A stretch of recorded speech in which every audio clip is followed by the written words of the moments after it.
ধাক্কা দিয়ে হানাদার লিগার বাহিনী ঢুকে গেল। সেই নিরীহ পুলিশকে রক্তপিপাসু হিসেবে শেখ হাসিনা তৈরি করেছে।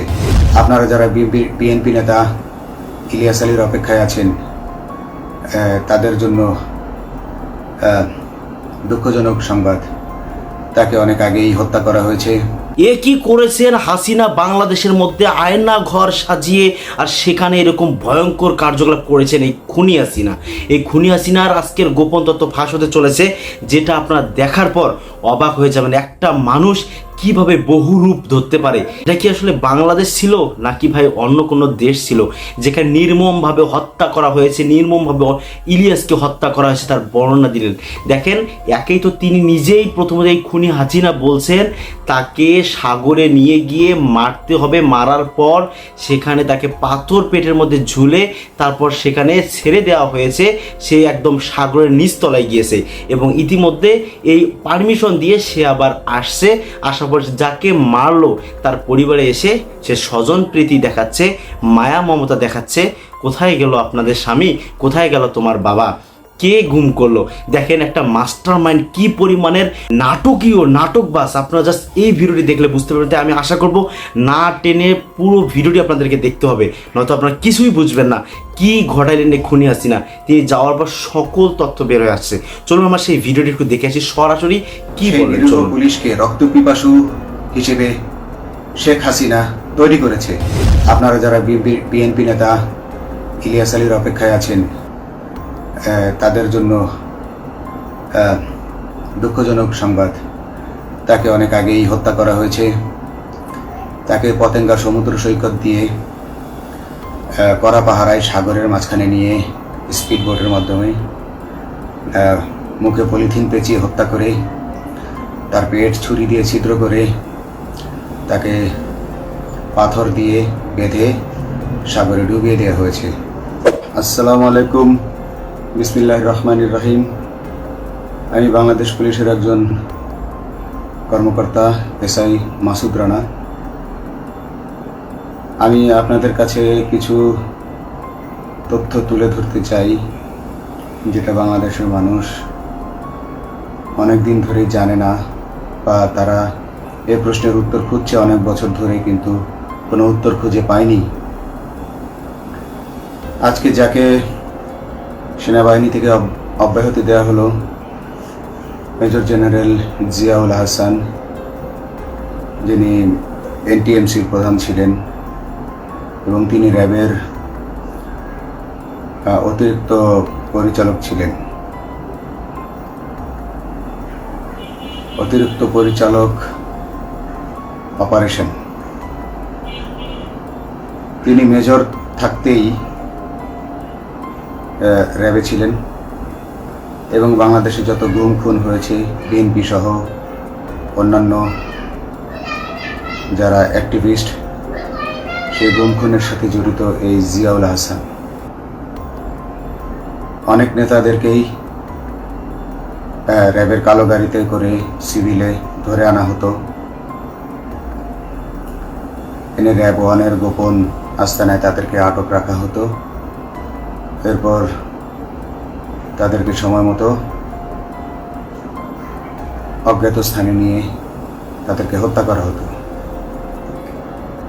এবং অজ্ঞাত স্থানেই তাদের লাশ হয়তো নদীতে ডুবিয়ে দেওয়া হতো, নয়তো তাদেরকে দাফন করা হতো, নয়তো অ্যাসিডের মাধ্যমে তাদের লাশকে গলিয়ে দেওয়া হতো। আমি 2014 অক্টোবর থেকে 2017 ডিসেম্বর পর্যন্ত র্যাব সদর দপ্তরে কর্মরত ছিলাম। তখন র্যাবের ডিজি ছিলেন বেনজির, যিনি আজকে দেশের হাজার হাজার কোটি টাকা চুরি করে, পুলিশের হাজার হাজার কোটি টাকা চুরি করে পালিয়ে গেছেন বিদেশে। তো আমি দেখেছি অনেক মানুষকে কিভাবে অন্যায়ভাবে গ্রেফতার করে নিয়ে গুম করে রাখা হতো। আমি রিসেপশনে ডিউটি করতাম। গুম হয়ে যাওয়া মানুষের স্বজনেরা আমার কাছে আসতো, কিন্তু আমাদেরকে কঠোর নজরদারিতে রাখা হতো। সিসি ক্যামেরার আওতায় ছিলাম, তাদের সাথে আমরা ওভাবে কথা বলতে পারতাম না। তাদেরকে কোনো তথ্য দেওয়া নিষেধ ছিল আমাদের জন্য। কিন্তু তাদের স্বজনরা আসলে এসে যখন এখানে কান্না করতো, আমি নিজেকে ধরে রাখতে পারিনি। আমি অনেকের স্বজনকেই তাদের স্বজনের গুম হয়ে যাওয়া স্বজনের পরিণতির কথা জানিয়ে দিতাম। বিশেষ করে যাদেরকে মেরে ফেলা হতো, খুন করা হতো, তাদেরকে আমি খারাপ সংবাদটা দিতাম না। কিন্তু যাদেরকে বন্দি করে রাখা হতো, যেমন বিএনপি নেতা সালাউদ্দিন আহমেদকে যখন অ্যারেস্ট করে আনা হলো, তিনি অ্যারেস্ট করার সময় ধস্তাধস্তিতে মাথায় আঘাত পেয়েছিলেন। তাকে র্যাব 1-এর গোপন কক্ষে আটক করে রাখা হয়েছিল দীর্ঘদিন। এরপর তাকে একসময় ভারতে পাচার করে দিয়ে আসা হয়। তাকে অজ্ঞাত কারণে হত্যা করা হয়নি। তার ফ্যামিলি এসেছিল, তার স্ত্রী হাসিনা আহমেদ, তার ভাই গিয়াসউদ্দিন আহমেদ। ওনারা আমার কাছে বেশ কয়েকবার এসেছেন। আমি কয়েকদিন ওনাদের এই উদ্বেগ, উৎকণ্ঠা আমার সামনে বসে কান্নাকাটি দেখে আমি থাকতে পারিনি। আমি ওনাদেরকে কৌশলে আমার ফোন নাম্বার দিয়ে আমি ওনাদের সাথে দেখা করে ওনাদেরকে জানিয়ে দিই যে সালাউদ্দিন সাহেবকে হত্যা করা হয়নি, উনি জীবিত আছেন এবং ওনাকে হত্যা করার সিদ্ধান্ত নেওয়া হয়নি। এই সিদ্ধান্তগুলো যিনি নিতেন তিনি হচ্ছেন বর্তমানে মেজর জেনারেল জিয়াউল হাসান, যাকে আজকে অব্যাহতি দেওয়া হয়েছে। শুধু অব্যাহতি যদি দেয়া হয়, তাকে যদি বিচারের মুখোমুখি করা না হয়, তাহলে এই আন্দোলনের, এই স্বাধীনতার কোনো মূল্য থাকবে না। আমি আজকে আর কাউকে ভয় পাই না।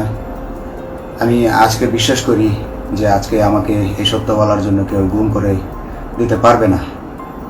এই সত্য বলার জন্য কেউ আমাকে অ্যারেস্ট করবে না। সেই কারণে আমি বুকে সাহস নিয়ে আজকে কথাগুলো বলছি। আপনারা যারা বিএনপি নেতা ইলিয়াস আলীর অপেক্ষায় আছেন, তাদের জন্য দুঃখজনক সংবাদ। তাকে অনেক আগেই হত্যা করা হয়েছে। তাকে পতেঙ্গা সমুদ্র সৈকত দিয়ে কড়া পাহারায় সাগরের মাঝখানে নিয়ে স্পিড বোটের মাধ্যমে মুখে পলিথিন পেঁচিয়ে হত্যা করে, তার পেট ছুরি দিয়ে ছিদ্র করে, তাকে পাথর দিয়ে বেঁধে সাগরে ডুবিয়ে দেওয়া হয়েছে। শুধু ইলিয়াস আলী নয়, অনেক নেতার সন্ধান যারা আজও পাননি। কিছু মানুষ তো ঘর থেকে উদ্ধার হয়েছে, কিন্তু যাদেরকে আপনারা পাননি, তাদের সবার এই করুণ পরিণতি হয়েছে।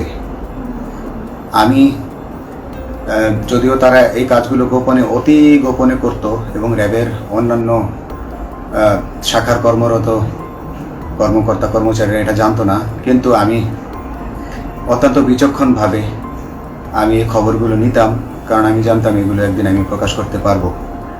এবং এই দিনটার অপেক্ষায় ছিলাম আজকে এত বছর, মানুষের কাছে সত্য প্রকাশের। বাংলাদেশের মানুষ জানুক যে কারা খুনি, কারা এত মানুষকে খুন করেছে, এই দেশ থেকে এই দেশে ত্রাসের রাজত্ব কায়েম করেছে। তারা মাদকের ক্রস ফায়ারের নামে যে হত্যা ট্র্যাডিশন চালু করেছিল, এই ট্র্যাডিশনের উদ্দেশ্য ছিল বিরোধী দলের লোকজনকে হত্যা করা। কারণ পুলিশ এবং সেনাবাহিনীর অনেকেই মানুষ হত্যা করতে ভয় পেত, তারা এটাতে অভ্যস্ত ছিল না। অনেকেই অনেক সাহসী, কিন্তু একটা মানুষকে হত্যা করার পর তারা আর ঘুমাতে পারতো না, তাই তারা এসব কাজ করতো না। কিন্তু খুনে হাসিনা কিছু মানুষকে এভাবে হত্যা করতে করতে পুরস্কৃত করার মাধ্যমে হত্যা করতে অভ্যস্ত করে ফেলে। তারাই এই গ্রেফতারকৃত, এই গুমকৃত মানুষদেরকে গুলি করে হত্যা করত।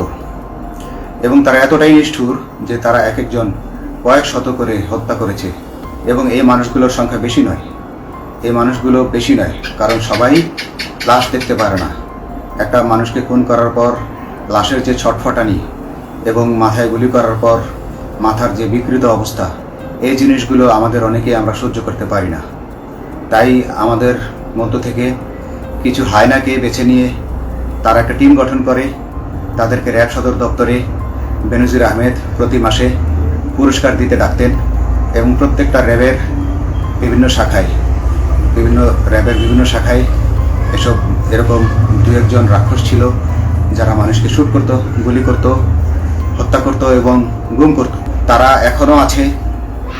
তাদেরকে আমি নতুন সরকারের কাছে দাবি জানাবো, তাদেরকে বের করতে হবে, তাদেরকে বিচারের আওতায় আনতে হবে। না হলে এত শহীদের বিনিময়ে যে ফ্যাসিবাদ থেকে, যে স্বৈর শাসন, যে খুনি হাসিনার হাত থেকে আমরা মুক্তি পেয়েছি, সে মুক্তির প্রকৃত মূল্য আমরা পাবো না, প্রকৃত স্বাদ আমরা পাবো না। এই খুনিদেরকে বের করতে হবে, এই খুনিদেরকে বের করে আইনের আওতায় আনতে হবে। বাংলাদেশ পুলিশ কখনোই গুলি করতে অভ্যস্ত ছিল না। আপনারা জানেন একসময় পুলিশ যে গুলি করতো না, এটা নিয়ে অনেক ব্যঙ্গচিত্র ছাপা হতো পত্রিকাগুলোতে, যে গুলি না করতে গুলি খেলনার বন্দুকে পরিণত হয়েছে। তো কিন্তু সেই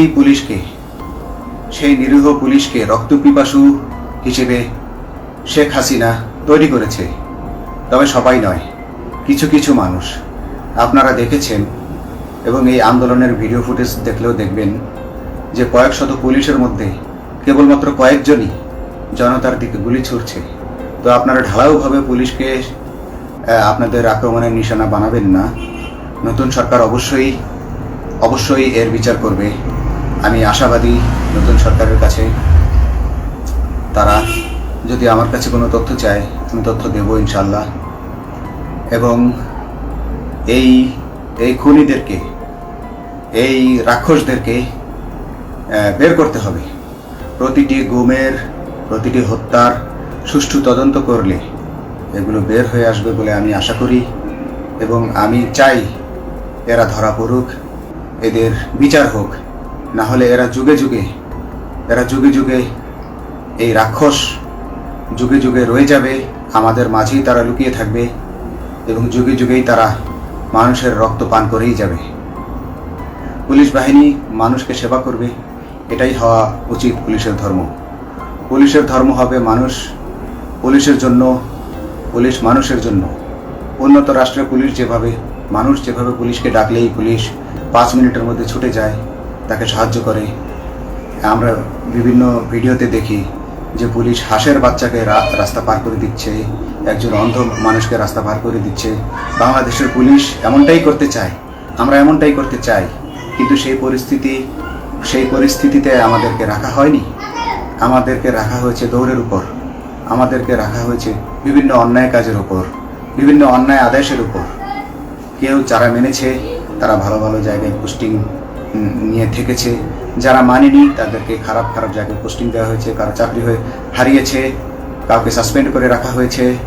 আমি নিজেও একজন এমন বৈষম্যের শিকার, অন্যায় মিথ্যা মামলার শিকার হয়ে আমি নিজেও বর্তমানে সাসপেনশন অবস্থায় আছি এবং এই সাসপেনশন অবস্থায় থেকে আমি আল্লাহর কাছে শুকরিয়া জানাই। কারণ এই সাসপেনশন থাকার কারণে আমি ছাত্র জনতার আন্দোলনের সাথে সংযুক্ত হতে পেরেছি। আমি সবসময় আল্লাহর কাছে দোয়া করেছি যে আল্লাহ, তুমি আমাকে মুজাহিদ হিসেবে কবুল করো, আমাকে জিহাদ করার তৌফিক দান করো এবং আমাকে শহীদী মৃত্যু দান করো। এবং আল্লাহ আমার দোয়া কবুল করেছেন। আমি ছাত্র জনতার সাথে এই জিহাদে অংশগ্রহণ করেছি, ছাত্র জনতা সফল হয়েছে। আমি গর্বিত আমি এই আন্দোলনে একজন পুলিশ অফিসার হয়েও আমি অংশগ্রহণ করতে পেরেছি। তো যাই হোক, আমি চাইব যে বাংলাদেশ পুলিশের, র্যাবের যে সকল কর্মকর্তা অগণিত মানুষের গুম খুনের সাথে জড়িত ছিল তাদেরকে ধরা হোক, তাদেরকে আইনের আওতায় আনা হোক। আমাদের মতো অনেক অফিসার আছি যারা এসব কুকর্মের সাক্ষী, আমরা সাক্ষ্য দেব। আমরা এখন আর ভয় পাই না। আমরা আসলে যে ভয় পেয়েছি তা নয়, আমাদের বাহিনীতে টিকে থাকাটা জরুরি ছিল। জনগণের স্বার্থেই আমাদের বাহিনীতে থাকা জরুরি ছিল। কারণ আমরা যদি বাহিনী থেকে আউট হয়ে যেতাম তাহলে এসব তথ্য আমরা জানতে পারতাম না এবং জনতার কাছে পৌঁছাতে পারতাম না। জনতার কথা বলতে হলে, জনতার সাথে থাকতে হলে আমি পজিশনেও থাকতে হবে। এই জন্য অনেক কিছুই প্রকাশ করিনি, কারণ আপনারা ভালো মতোই জানেন যে অনেক সেনাবাহিনীর মেজরকেও গুম করে দেওয়া হয়েছে যারা মুখ খুলেছে। আমি তো একজন সামান্য সাব ইন্সপেক্টর, আমাকে গুম করে দেওয়া তাদের 1 সেকেন্ডের ব্যাপার ছিল। তো আমি এখন বিশ্বাস করি যে এখন সেই দিন, সেই কালো মেঘ সরে গেছে আকাশ থেকে, আকাশ মুক্ত হয়েছে, এই দেশ জালিমের শাসন থেকে মুক্ত হয়েছে। আল্লাহ তাআলা আমাদের উপর রহমত বর্ষণ করেছে। অগণিত মুসলিমের দোয়া আল্লাহ তাআলা কবুল করেছেন, অগণিত 18 কোটি মানুষের দোয়া আল্লাহ কবুল করেছেন। তাহলে এইভাবে হঠাৎ করে 15 দিনের মধ্যে 15 বছর ধরে গড়ে ওঠা রাক্ষসের পতন ঘটা আল্লাহর রহমত ছাড়া, আল্লাহর রহমত ছাড়া এটা কখনোই সম্ভব হতো না। আমি আল্লাহর উপর ভরসা রেখে বলছি, আপনারা নতুন প্রশাসনকে ঢেলে সাজান, পুলিশ বাহিনীকে ঢেলে সাজান। এই সিস্টেমের মধ্যেই, পুলিশের এই সিস্টেমের মধ্যেই গণ্ডগোল আছে, নিয়োগের মধ্যে গণ্ডগোল আছে। আপনারা এই সিস্টেমগুলো পরিবর্তন করুন, আপনারা এই সিস্টেম পরিবর্তনে সাহায্য করুন এবং পুলিশ ডিপার্টমেন্টে যত ডিপার্টমেন্টাল পরীক্ষা আছে এগুলো তুলে দেন। এই ডিপার্টমেন্টাল পরীক্ষাগুলোর মাধ্যমে আমাদের ঊর্ধ্বতনরা আমাদের গলা সবসময় চিপে ধরে রাখে। আমরা সকলে জানি প্রধানমন্ত্রী যেখানে থাকতেন, গণভবনের মধ্যে থাকতেন, সেখান থেকেও লাশ উদ্ধার করা হয়েছে প্রধানমন্ত্রী, এবং তিনি কাঁদো কাঁদো মুখ নিয়ে জাতির কাছে এসে কেঁদে কেঁদে বলেন, আমি স্বজন হারার ব্যথা জানি, কিন্তু সে তার গণভবনের সামনেই লাশ পুঁতে রেখেছেন, অনেককে গুম করে হত্যা করে সেখানে মেরে রেখেছেন। তার নাটকীয় বাজের নাটকগুলো আপনারা কেমন দেখলেন অবশ্যই আমাদের কর্মসূচি জানিয়ে দেবেন। এই নাটকবাজ খুনি হাসিনার শাস্তি কি আমাদের বাংলার জমিনে হবে, নাকি সে পার পেয়ে যাবে তার পাওয়ার এবং টাকার কাছে? এটা আপনাদের কি মনে হচ্ছে অবশ্যই আমাদের কর্মসূচি জানিয়ে দেবেন। আজকে ভিডিও পর্যন্তই, আল্লাহ হাফেজ।